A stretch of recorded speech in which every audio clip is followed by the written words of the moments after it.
Comedian Kunal कामराने पुन्हा सरकारला लक्ष्य केलाय। मुंबईतील रस्ते काँक्रिटीकरणावरून सरकारवर निशाणा साधत त्याने नवं गाणं प्रसिद्ध केलं। इनके मन में खोल कर ये ले अंगड़ाई, ट्रैफिक बढ़ाने ये है आई, ब्रिजेस गिराने ये है आई, कहते हैं इसको तानाशाही। स्टँडअप कॉमेडियन कुणाल कामराच्या आर्थिक व्यवहारांची चौकशी करा अशी मागणी शिंदे गटानं केली आहे। शिंदे गटाच्या कुणाल सरमळकरांनी मुंबई पोलिसांना पत्र लिहिलंय। राजकीय नेत्यांचा अवमान करण्याची कामराने सुपारी घेतल्याचा आरोप करण्यात आलाय। त्यामुळे आता कामराच्या अडचणीत अधिकच वाढ होणार आहे। पहिला समन्सला गैरहजर राहिलेल्या कॉमेडियन कुणाल कामराला खार पोलिसांनी दुसरं समन्स पाठवलंय।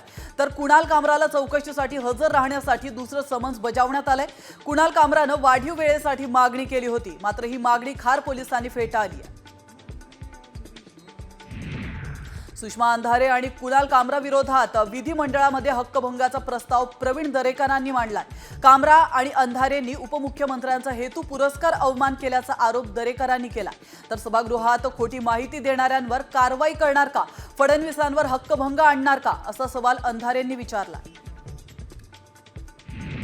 कॉमेडियन कुणाल कामराच्या गाण्यावरून राजकीय वार पलटवार पाहायला मिळतात। सुपारी देऊन आरोप केल्याचं उपमुख्यमंत्री एकनाथ शिंदेंनी म्हटलंय। तर आमच्यावर टीका झाली तेव्हा तुम्ही सुपारी दिली का असा सवाल संजय राऊतांनी केला।